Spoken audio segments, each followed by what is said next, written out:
कभी कभी हमें उन्हीं से सबसे बड़ा धोखा मिलता है जिनको हम सबसे ज़्यादा प्यार करते हैं। आज की जो मैं सच्ची घटना आपको सुनाने जा रहा हूँ, ये सच्ची घटना है 21 साल की एक लड़की की।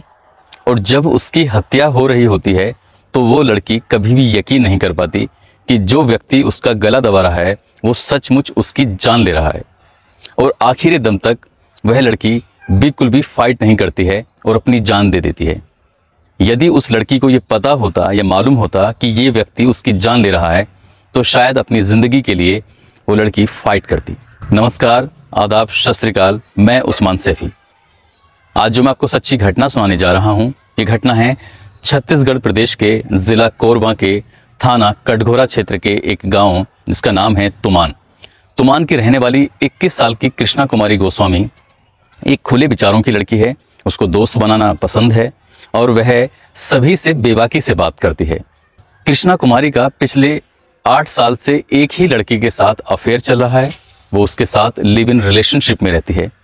ये बात उसके घर वाले भी जानते हैं, लेकिन विरोध करते हैं उस लेवल पर नहीं करते जिस लेवल पर एक माता पिता या परिवार के लोग करते हैं।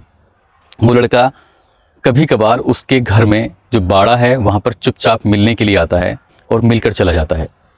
जिस रात कृष्णा कुमारी की हत्या होती है उस रात भी वह उसका प्रेमी उससे मिलने के लिए आता है।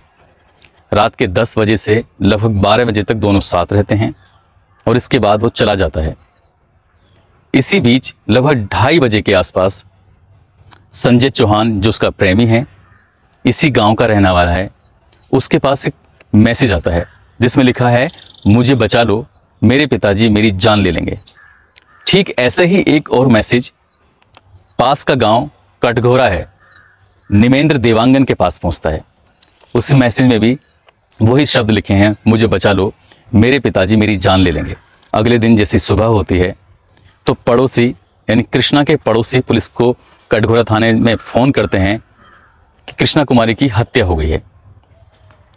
इसमें 3 टीमें आती हैं जांच करने के लिए, डॉग स्क्वाड, साइबर सेल और फोरेंसिक टीम। फोरेंसिक टीम को कोई खास सबूत नहीं मिलते हैं, लेकिन डॉग जिसका नाम बाघा है उसको ऐसे सबूत मिलते हैं जिससे साफ ये पता चलता है कि इसकी हत्या किसी और ने नहीं बल्कि लड़की के पिता ने ही की है। साथ ही उस लड़की के मोबाइल से 2 नंबरों पर जो मैसेज किया गया था वो साइबर सेल की टीम ये बताती है कि इस लड़की ने अपने पिता से बचने के लिए ही ये मैसेज किया था। यानी कि पुलिस की प्राइम सस्पेक्ट में अगर कोई था तो उसका बाप, जिसका नाम दिगपाल दास गोस्वामी, जो एक स्वास्थ्य कर्मी है। पुलिस ने शक के आधार पर पिता को और उसके भाई को हिरासत में ले लिया। जब पूछताछ की गई तो दिगपाल सिंह कहते हैं कि उसने ये मर्डर नहीं किया है, ये हत्या नहीं की है। अधिकांश जो सबूत मिल रहे थे वो चाहे साइबर सेल के हों, चाहे डॉग स्क्वाड के हों या और अन्य सबूत, वो बाप और भाई के खिलाफ ही मिल रहे थे। तो पुलिस इसको ऑनर किलिंग के हिसाब से जोड़कर देख रही है कि जिन युवकों के पास ये एक मैसेज पहुंचा था कि मेरे पिता मेरी जान ले लेंगे, मुझे बचा लो। पुलिस उनसे पूछताछ करती है। पूछताछ करने पर ये पता चलता है कि इन दोनों लड़कों का भी कोई फॉल्ट नहीं है। पुलिस की जांच में एक नई बात पता चलती है, एक नई बात मालूम होती है, जिसमें पड़ोसी कहते हैं कि दिगपाल दास अपनी बेटी की शादी पास के ही गांव सूरजपुर में करना चाहते हैं, लेकिन ये बात कृष्णा कुमारी को बर्दाश्त नहीं होती है। इसी बात को लेकर दोनों के बीच कभी कभार झगड़े होते हैं। हालांकि परिवार के लोग ये भी जानते हैं कि बेटी का संजय चौहान के साथ पिछले 8 सालों से यानी स्कूल टाइम से ही अफेयर चल रहा है। पुलिस लगातार इस मामले में उलझती रहती है। ये एक ब्लाइंड मर्डर के रूप में देखा जाता है। आखिरकार पुलिस को एक ऐसा सबूत लगता है और वो साइबर सेल को लगता है। साइबर सेल पुलिस के उच्च अधिकारियों को बताती है कि जो संजय चौहान है, जो इस लड़की को सबसे ज़्यादा प्यार करता है, उसका मोबाइल कभी भी बंद नहीं होता है, यानी स्विच ऑफ नहीं होता है। लेकिन रात को 12 बजे के बाद और उससे सुबह तक उसका मोबाइल स्विच ऑफ हो जाता है। बस इसी पॉइंट के आधार पर पुलिस ने फिर से पूछताछ की और पूछताछ करने के बाद जब पुलिस ने थोड़ा सा सख्ती से कदम उठाया तो संजय चौहान तोते की तरह बोलने लगा। दरअसल बात कुछ इस तरह की थी कि रात के 10 बजे से 12 बजे तक दोनों साथ रहते हैं और इसी बीच संजय चौहान, जो लड़का दूसरा है निमेंद्र देवांगन, क्योंकि कृष्णा कुमारी उसको भी चैटिंग करती है, वीडियो कॉल करती है, उससे समय समय पर बातचीत करती है। संजय चौहान इस बात का विरोध करता है कि तुम इससे बात मत क्या करो। लेकिन कृष्णा कुमारी कहती है अगर आपको इससे बात करना पसंद नहीं है तो आप मुझसे ब्रेकअप ले सकते हैं, मुझसे दूर जा सकते हैं। इसी बात को लेकर संजय चौहान परेशान था, क्योंकि उनकी 8 साल पुरानी दोस्ती होती है और वो दोस्ती, वो प्यार, वो सब खत्म करना चाहती है, जबकि संजय चौहान उससे शादी करना चाहता है। रात के 12 बजे के बाद वो चला जाता है और अपने घर पर अपना मोबाइल छोड़कर उसको स्विच ऑफ कर फिर वापस कृष्णा कुमारी के घर आता है, लगभग 12:30 बजे के आसपास। और वो फिर किसी इशारे से, क्योंकि उसका एक इशारा होता है, उसकी एक आवाज़ होती है, जिस आवाज़ को सुनकर कृष्णा कुमारी अपने घर से निकलकर बाड़े में आती है और उसके बाद फिर उससे बातचीत करती है।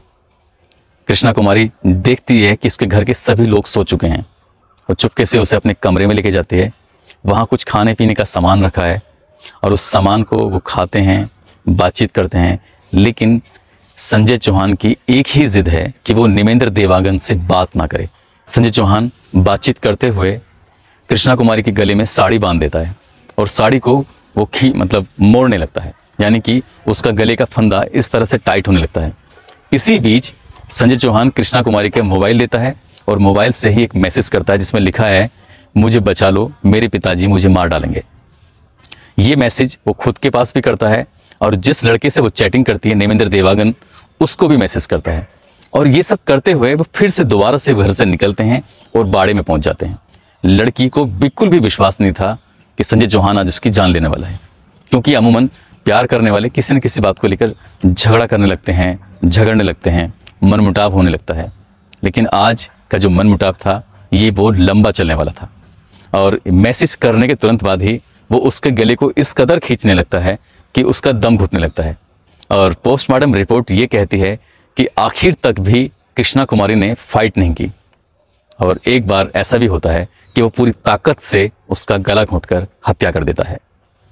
पुलिस की पूछताछ में संजय चौहान एक और चौंकाने वाली बात करता है। वो कहता है कि उसने जो भी कुछ किया है ये क्राइम पेट्रोल देखने के बाद सीखा है और यहीं से उसको आइडिया आया कि किस तरह से वह अपनी प्रेमिका कृष्णा कुमारी की हत्या करेगा। इसके लिए वह कई दिन से प्लानिंग में था, क्योंकि उसको काफ़ी समय पहले मालूम हो गया था कि उसकी प्रेमिका गांव के ही एक लड़का है निमेंद्र देवांगन से संबंध बनाए हुए है, उसके साथ वीडियो चैट करती है और चैटिंग करती है। ये बात संजय चौहान बिल्कुल भी बर्दाश्त नहीं कर रहा था और जब इसका खुलासा कर रहे हैं एसडीओपी राम गोपाल करियारे, वो कहते हैं कि ये एक ब्लाइंड मर्डर है, इसको खोलना पुलिस के लिए बहुत मुश्किल हो रहा था। आखिरकार ये केस का खुलासा होता है और जो असली आरोपी होता है संजय चौहान, वो सलाखों के पीछे जाता है। पिता और उसके भाई को बाइज्जत बरी कर दिया जाता है, साथ ही निमेंद्र देवांगन को भी बाइज्जत बरी कर दिया जाता है।